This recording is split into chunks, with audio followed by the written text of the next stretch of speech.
Welcome to Northern Lights. I'm Dwain, And Mark, and today we're going to go over our UFC 274 predictions.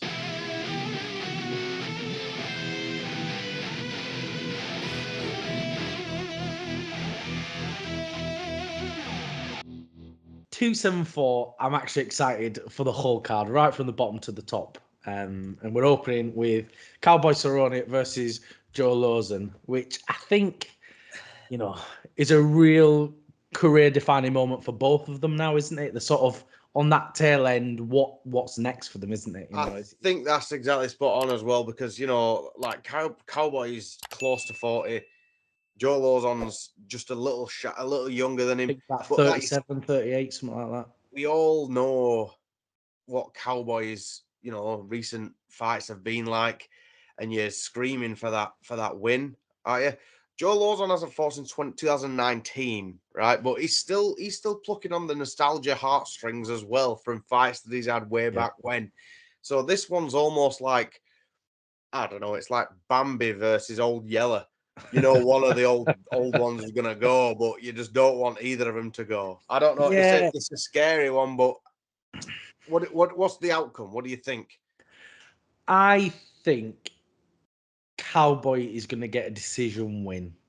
I think they're both very good all-round fighters, but I just think Cowboy just edges him just a little bit in skill and athleticism. Because Cowboy's come off a few losses, but they're all killers. These are top level guys he's been losing to for the most part. So Yeah, kind of get it.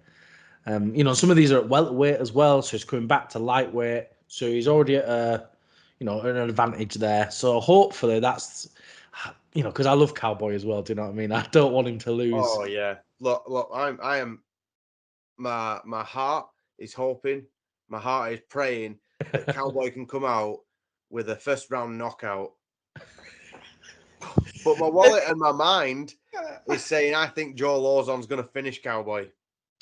Just because, like, as in you watch Cowboy's last fights, and I know, I'm a dirty casual fan and all this kind of stuff, but you just watch, you do see patterns, even from my armchair where I've got a beer and I've got crumbs in my beard, you can still see a pattern in people's fighting styles.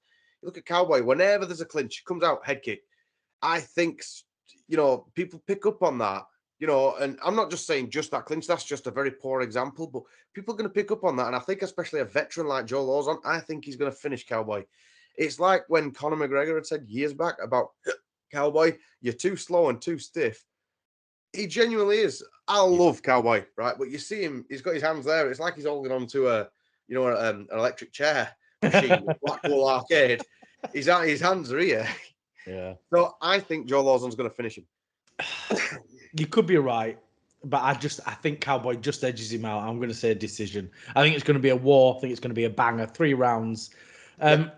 Talking of wars and bangers and old people, there's another veteran on the card. 2 veterans. There's Shugen Roa versus OSP. Shogun.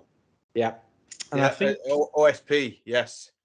which they fought what in 2000 and forever ago. I don't remember, but they fought forever ago, and it was like a 60-second knockout. But when you go back and watch it, Shogun sort of tripped and fell into it a little bit, and then he was still awake when he was on the floor. He's just getting punched up against the fence. You think, oh well, and they're different fighters now, so I don't think that comes into it too much with our sort of analysis and predictions now. I don't think it matters too much. They're such different fighters. Yeah. Well, yeah, that's the thing, isn't it? When a fight, the first fight between whoever happened so many years ago, they're so far removed. They're both so far advanced. So it Exactly. kind of gets a bit short. The only thing that it's got going for it is there's a little bit of a rivalry there, isn't there? And it's just like kind of bad blood. But I think OSP is going to submit Shogun. Yeah, In you recent could be years, right. Shogun hasn't showed too much, and maybe even with his signature OSP choke, maybe. Like they actually renamed it after him, didn't they? So I'm thinking that that's how that was going to go, because I know they're both veterans and stuff, but it's one of them. Whenever you see an old name, like we were just speaking of Cowboy Cerrone or something, Yeah. and the younger fan in you comes rushing to the surface, and any kind of logic goes out the window. You think it's going to be like the old days. They're gonna come out. They're gonna come out swinging and everything. Shut that chapter of your life. Just kill your childhood right off. Just straight away. It's like get when rid. Nick Diaz returned, wasn't it? You know, cutting back in Oh, slow motion.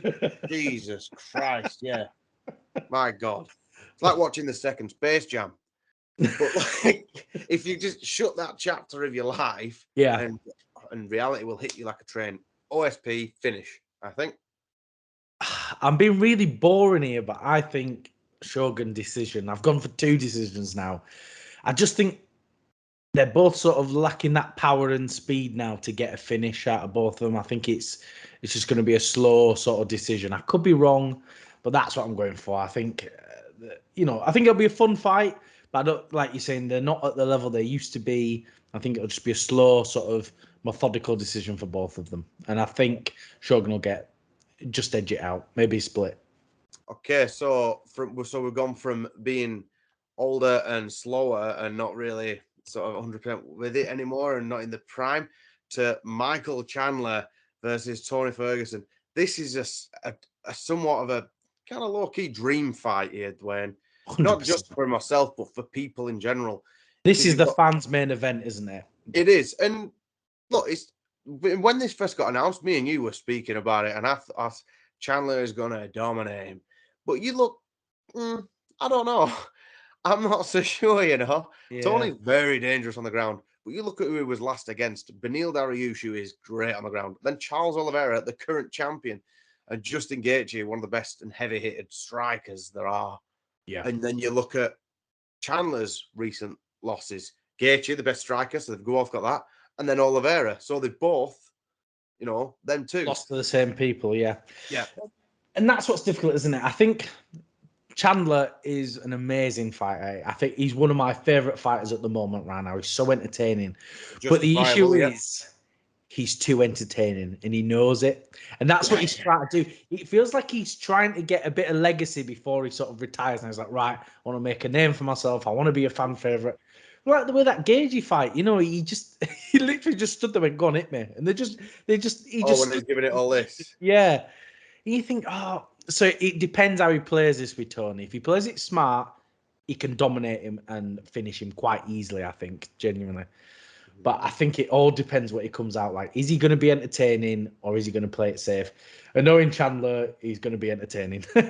So yeah. I mean, I know exactly what you mean there. I think, by the way, is too entertaining. Sometimes in a Michael Chandler fight, I expect him to do the Ric Flair woo and a chop, and maybe even the little drop down thing that Ric Flair did. I expect that because he is entertaining. He's entertaining as hell. He's great in the feet. I don't know why people got a dislike to him because all 3 of his fights in the UFC have been cracking. Yeah, Bellator as well, I'm sure, but I haven't seen them. But in this fight, what do you think happens? I think he might catch Ferguson, but then on the other hand, I'm thinking Ferguson may even submit him. But Chandler's a very good wrestler. Yeah, well, Chandler's a very, very good wrestler. I think a lot of people sleep on that because he's not shown it much in the UFC. I think because he's just too busy entertaining people.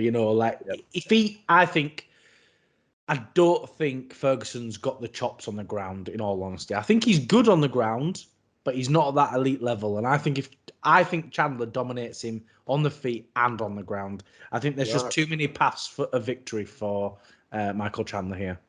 Okay. Yeah, so that's my decision. I think I'm being so boring this week, but I genuinely think it's another decision. I do not see Ferguson getting knocked out or finished. It just seems impossible, he's almost unstoppable, but the Terminator. I mean, we'll get a finish out here this week anyway, and I guarantee it'll be the main event, but that comes a little bit later. Yeah. The co-main event, Dwayne, is Rose Namajunas versus Carla Esparza 2. Now, like we were just speaking about when the first fight happened so long ago, 8 years ago, and they've both evolved so much since then. Rose is a 2-time champion. Carla's on a bit of a high and a low sort of thing. But you look at the names that she's got on a list, it's high. But when the first fight was that long ago, I don't think you can bring that into this conversation and go, well, she's just much better at striking because look, but they're completely different fighters now. They're constantly evolving, you know. Yeah, that's the thing, isn't it? It's such a difficult one because Esparza's, she's on what a 4-5 winning streak, Mhm. really good, but just Rose just seems almost unstoppable now, doesn't she? She seems like a machine since she's changed coaches. Her striking's top level, her wrestling's almost elite. She's the perfect all round fighter, and I just can't see Well, Carla getting her. I just yeah, can't see her finishing it. you look at Rose since she became the champion the first time. She had a little blip with Jessica Andrade where she slammed her on her head, sort of thing, because she was beating her in that fight anyway, and then she just got slammed on her head. And since then, she's done nothing but win. She won Yeah. the rematch. She beat, Zhang Wei Li. She beat her in the rematch again. So Oh now I don't agree with that, but not. no, and she dominated Zhang Wei Li in the rematch. She cheated. She got. I know she's your girl, but she got battered. Maybe. But then, yeah, so there's this one, and then it is one of them. Ultimately, it's like, well, where after this? If Rose can do it, she might be up there with with the Valentina Shevchenko and stuff, where you're like, in that division, who else? Yeah, that's the thing, isn't it? That division, I think that's the problem with we talk about this a lot with sort of women's divisions, is there's these top 2-3 fighters in each division, and if you're in Amanda Nunes divisions, there's just the one fighter in her division, that's it. Yeah. So that's what's difficult, isn't it? I think Rose, again, I'm being super boring. I think a decision. I don't think she's going to knock Esparza out. I don't think that's happen. This is the first time I'll agree with you. I think Rose by decision as well. Yeah. I don't. I think the last knockout she got, obviously, of Zhang in the first round, that was a bit of a fluke. I know she has got knockout power in her hands and everything, and in her feet, obviously. But I think this one's going to be a little more cautious, just because she's already got that loss with her and things. And like I said, it's a while ago, but fighters obviously don't forget. Yeah. So I think we'll both agree there. Rose nominated by decision. But Dwayne, I can't see you saying a decision in this next one. The main event. This one has literally I don't think you can get two more conflicting styles. No. And it's Justin Gaethje versus Charles Oliveira for the lightweight title. Now, what are your thoughts on this in general? Well, overall, I mean, I'm just excited for the fight. I think no matter what happens, it's going to be amazing. It's going to be a really fun, 5-round thriller. Well, probably not 5 rounds, but we'll get into that in a minute. I think, the lightweight division is such an exciting division, isn't it?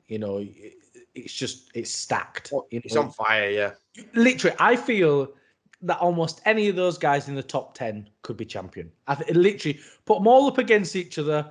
9 times out of 10, they'll all beat each other. It doesn't matter. They're all so at such a high level. I feel like they could all beat each other on any given night. So, yeah, but it's a super difficult one because I feel like Charles Oliveira, he's just too dominant on the ground. But Justin Gaethje, he's got great takedown defense. He's an All-American wrestler. Is that what it's called, All-American wrestler? I don't know. They're American and they wrestle, whatever that is. He's one of those.